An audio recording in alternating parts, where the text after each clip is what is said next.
Bismillahirrahmanirrahim. Assalamualaikum warahmatullahi wabarakatuh dan salam sejahtera. Sebentar tadi saya telah pun selesai mempromosikan mesyuarat kedua Majlis Tindakan Ekonomi. Dalam mesyuarat ini saya telah pun diberikan penerangan yang terperinci mengenai situasi terkini keuangan negara. Ini termasuk penurunan mendadak harga minyak mentah dunia dan penularan wabak COVID-19 yang telah memberikan kesan ke atas pertumbuhan ekonomi dan kedudukan semasa keuangan negara. Saya sedar pada waktu ini antara perkara utama yang sedang bermain di fikiran sebahagian besar rakyat, terutamanya golongan berpendapatan rendah, ialah bagaimana untuk meneruskan kehidupan dalam keadaan ekonomi yang tidak menentu ini. Saya tahu dalam keadaan krisis yang sedang kita lalui ini, ramai yang kehilangan sumber pendapatan. Peniaga-peniaga kecil terpaksa tutup kedai. Pemandu taksi dan Grab kehilangan pelanggan. Pekerja bergaji harian tidak menerima gaji.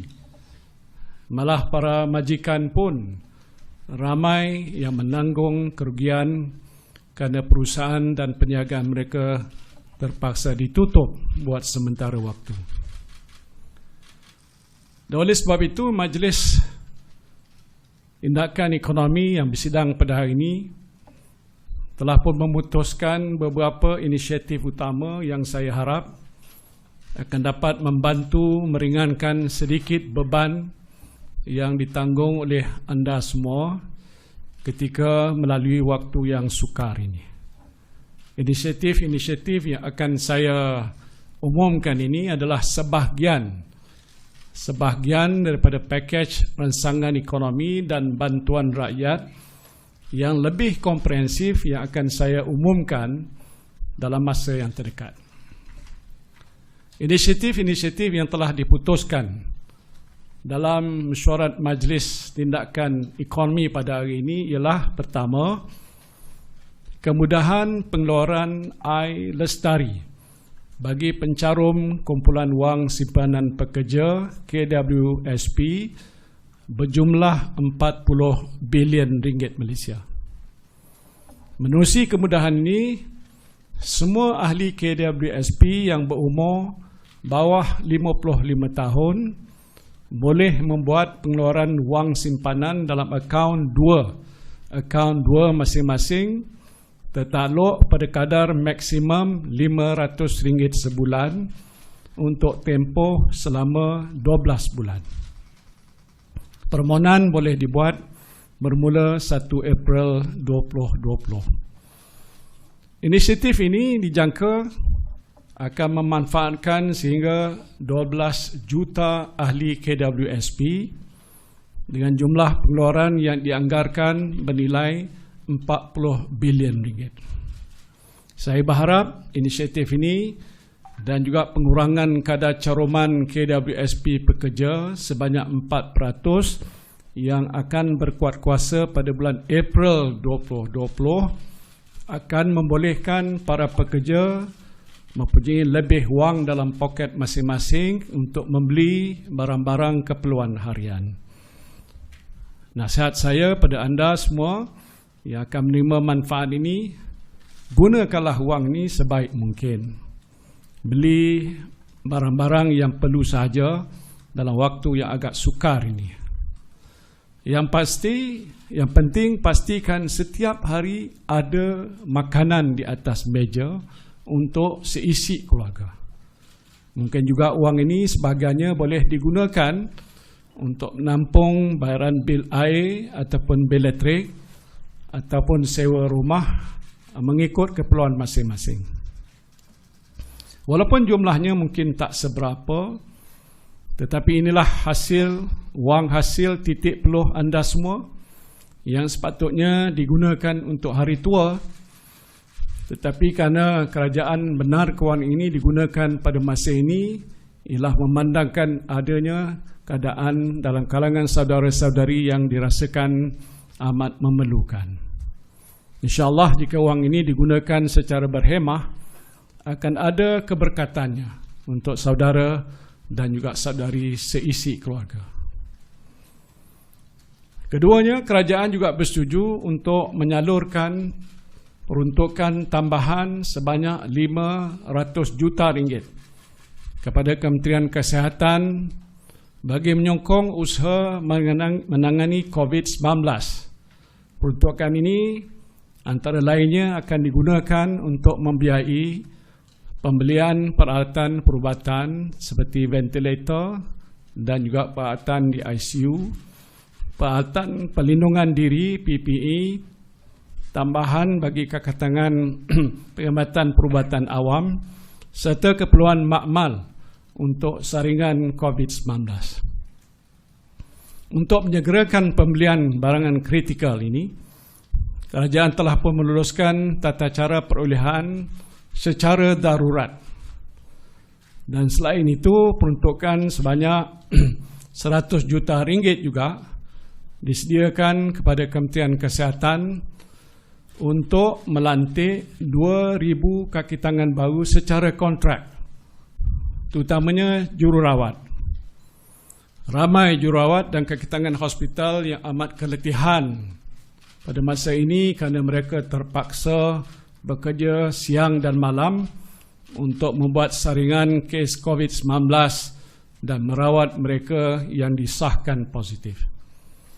Saya berharap pengambilan kaki tangan baru ini akan dapat dibuat dengan segera supaya semua hospital di negara kita mempunyai kaki tangan yang mencukupi untuk menangani penularan wabak COVID-19.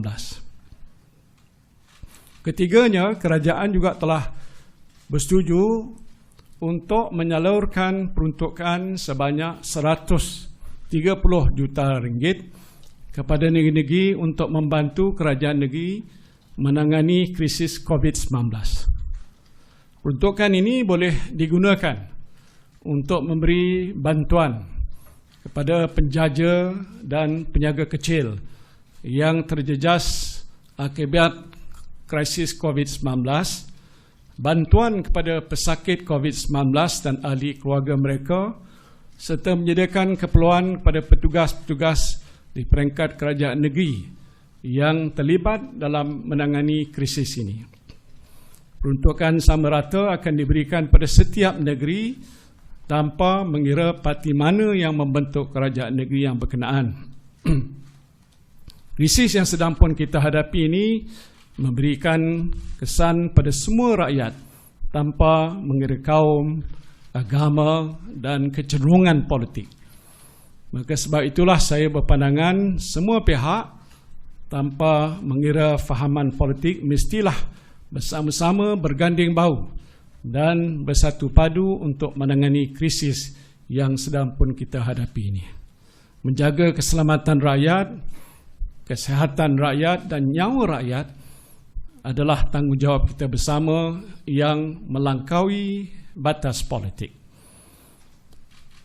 Keempat, kerajaan juga telah bersetuju untuk memberikan lanjutan masa daripada 3 bulan kepada 6 bulan bagi penangguhan baran balik pinjaman Perbadanan Tabung Pendidikan Tinggi Nasional ataupun PTPTN yang melibatkan jumlah kutipan sebanyak 750 juta ringgit. Penangguhan ini yang berkuat kuasa serta-merta pada hari ini sehingga 30 September 2020 dijangka akan memberikan manfaat kepada hampir 1.5 juta peminjam PTPTN. Selain daripada inisiatif-inisiatif yang saya umumkan ini, kerajaan juga sedang mengkaji langkah-langkah tambahan untuk membantu rakyat menghadapi keadaan yang agak sukar pada waktu ini. Langkah-langkah komprehensif sedang pun diteliti oleh Kementerian Keuangan yang akan mengambil kira kepentingan setiap kelompok masyarakat di negara kita ini. Sama ada anda ini adalah peniaga kecil, pemandu teksi, petani, nelayan, penternak, pekerja kilang, kaki tangan swasta, kaki tangan kerajaan, semuanya akan diberikan perhatian oleh kerajaan. InsyaAllah jika diizinkan oleh Allah Subhanahu Wa Taala, saya akan umumkan pakej ransangan ekonomi dan bantuan rakyat yang lebih komprehensif pada 30 hari bulan Mac 2020. Kesemua langkah yang bakal saya umumkan nanti akan mengambil kira usaha untuk mengukuhkan kedudukan keuangan negara kita dalam jangka masa sederhana, dan saya berharap dengan langkah-langkah yang akan diambil oleh kerajaan, kehidupan saudara-saudari akan lebih terjamin dan ekonomi negara kita juga akan kekal kukuh. Dalam situasi krisis yang sedang melanda negara pada waktu ini, yang paling penting kita hendaklah sentiasa bermuafakat, berganding bahu dan cekal dalam mencari penyelesaian pada setiap masalah yang kita hadapi. Bulat air kerana pembentung, bulat manusia kerana muafakat. Berat sama dipikul, ringan sama dijinjing. Terima kasih. Assalamualaikum warahmatullahi wabarakatuh.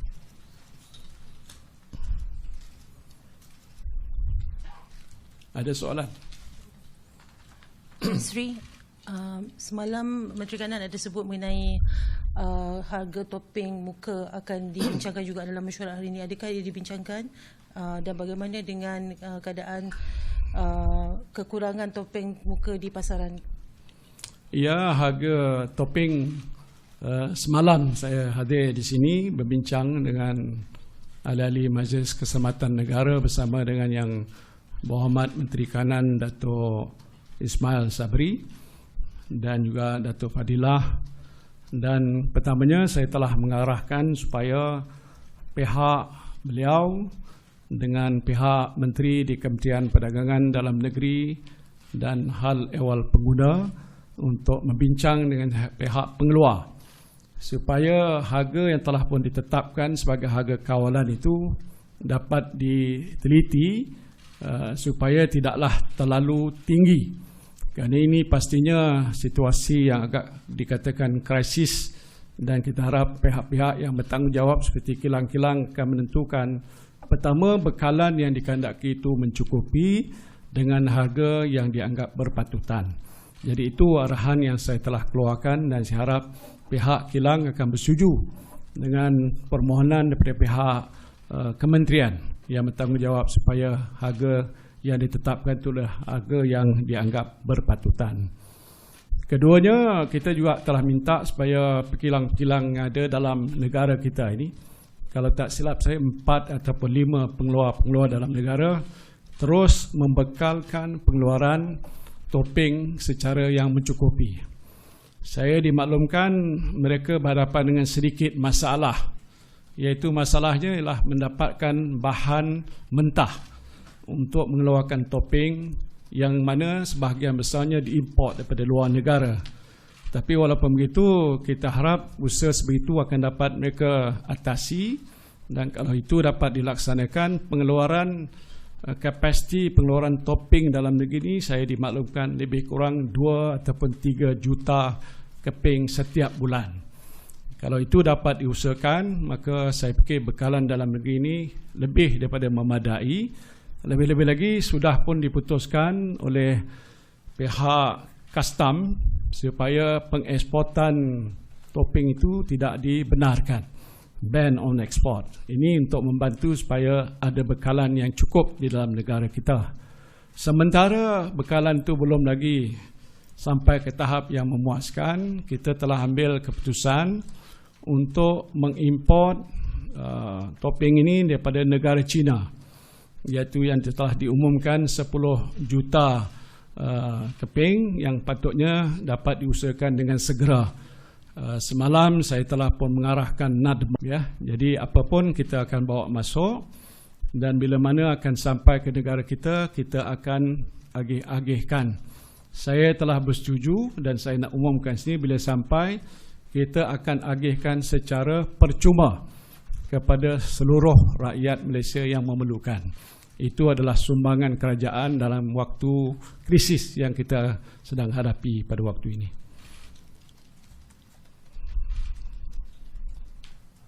Ya.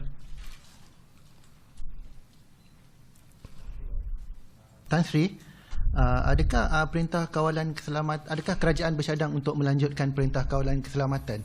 Dan komen Tan Sri mengenai perintah kawalan keselamatan sekarang, adakah memuaskan? Terima kasih. Ya, perintah kawalan sekarang yang kita telah mulakan sejak 18 hari bulan Mac yang lalu agak makin bertambah baik. Laporan yang saya telah terima daripada lapangan yang dilaksanakan oleh pihak polis dan tentera yang terkini ialah hampir 90%. Walaupun begitu masih terdapat mereka-mereka yang tidak mematuhinya. Yang saya harapkan kalau boleh sampai ke 100%. Jadi dari satu sudut ia boleh dikatakan berkesan. Tetapi kalau ada lagi pergerakan-pergerakan itu, kita harap ia akan dapat dikurangkan ke paras yang paling minima. Yang kita benarkan bagaimana yang telah dimaklumkan sebelum ini ialah hanya dikeluar untuk tujuan membeli barang-barang keperluan.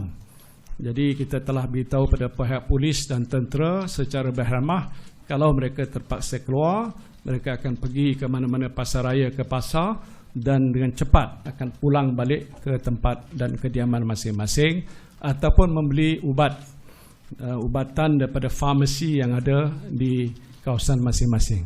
Itu tujuan yang penting yang saya fikir harus dipatuhi. Soalnya sama ada kita nak lanjutkan ni akan kita teliti dari segi perkembangan yang sedang pun kita lihat pada hari ini. Kalau sekiranya sudah ada penambahbaikan dengan tindakan-tindakan yang telah diambil oleh pihak Kementerian Kesihatan dengan dibantu oleh pelbagai-bagai agensi yang lain, apalagi kerjasama daripada semua pihak termasuk kumpulan tabligh yang masih berbaki belum keluar lagi itu, maka kemungkinan besar tindakan kawalan pergerakan ini sudah menunjukkan kesan yang positif. Kalaulah kiranya data dan angka yang kita lihat kemudian ini lebih rendah daripada apa yang kita lihat pada waktu hari ini. Itu akan kita pantau.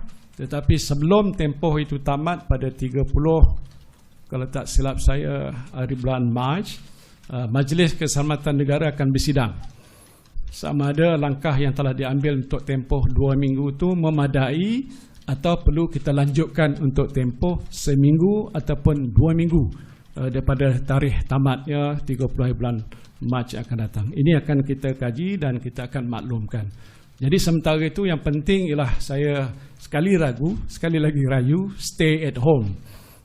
Itu dah macam jadi tagline sebahagian daripada masyarakat kita. Memang benar, perlu kita amalkan apa yang telah pun diarahkan oleh pihak kerajaan. Kalau kita berada di rumah dan kita sentiasa berada dalam keadaan yang selamat, tidak ada kontak dengan mana-mana pihak, baik jiran ataupun siapa-siapa saja, maka itu akan menjamin penyakit ataupun virus ini tidak akan menular.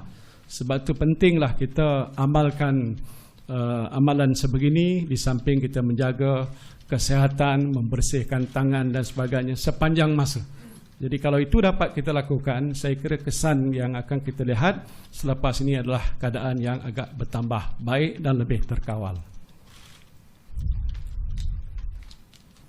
Tan Sri, nak tanya, untuk pekerja asing ataupun pendatang asing yang nak buat saringan COVID-19 di hospital kerajaan, ada yang antara mereka takut nak pergi sebab takut kena bayar mahal. Jadi dalam keadaan sekarang ni, adakah mereka dikenakan bayaran ataupun ada pengurangan ke macam mana? Yang penting mereka keluar dulu. Iaitu kerana soal yang penting yang kita beri perhatian adalah soal keselamatan baik individu itu, warga asing ataupun apalagi rakyat Malaysia. Jadi mereka harus ke depan, kalau ada disaring dan diketahui sama ada mereka ini demam ataupun tidak, lebih lagi diadakan ujian, maka pasti mereka akan tahu sama ada mereka itu terhindar daripada terkena wabak ini ataupun mereka dianggap positif. Jadi walaupun mereka itu pekerja asing, terutama yang sudah diambil oleh majikan-majikan, saya minta supaya majikan bagi nasihat kepada mereka. Kalau mereka duduk di mana-mana tempat tinggal yang telah disediakan oleh majikan, mereka juga harus pergi untuk mendapatkan rawatan jika perlu. Dan kalau tidak, mereka tinggallah di kediaman masing-masing sampai MCO ini ditamatkan. Ya, itu yang penting. Jadi bayaran dia masih lagi sama dengan kadar bayaran sedia ada lah untuk... Ya, memang ada kos. Memang ada kos. Walaupun kalau mereka pergi ke hospital, sebahagian kos itu ditanggung oleh kerajaan untuk orang kata warga negara saja. Kalau mereka itu adalah asing, maka mereka terpaksa membayar. Tapi penting mereka buat begitu untuk menjamin supaya mereka itu tidak menghadapi penyakit itu. Lebih baik mereka keluar daripada tinggal, dan lepas itu kalau tak dirawat, mereka akan menimba musibah. Lagi? Tan Sri, ada private hospital yang membuatkan ujian saringan yang mengenakan caj yang tinggi, antara 580 hingga 700. Jadi adakah kerajaan akan mengawal perkara ini? Setakat sekarang ni kita tak kawal, ya, pasal memang pun kalaupun dibuat saringan dengan pihak kerajaan dengan ujian-ujian dikenakan, kita menanggung kos. Saya dimaklumkan lebih kurang agak RM700 bagi satu kepala. Bukan percuma, dia tak bayar percuma, kerajaan tanggung. Jadi kalau swasta, dia terpaksalah menentukan satu kadar yang berpatutan. Kalau saya kira 500 ke 600, kalau ikut keadaan pasaran tu agak berpatutan. Jangan ada sampai 1,000 ataupun lebih daripada itu membebankan. Saya yakin pihak hospital pun ada juga tanggungjawab sosial mereka untuk membantu supaya dalam keadaan darurat yang kita hadapi ataupun kesulitan yang kita hadapi ini, mereka tidaklah menambahkan beban dengan mengenakan kos yang agak terlalu tinggi. Alright, thank you.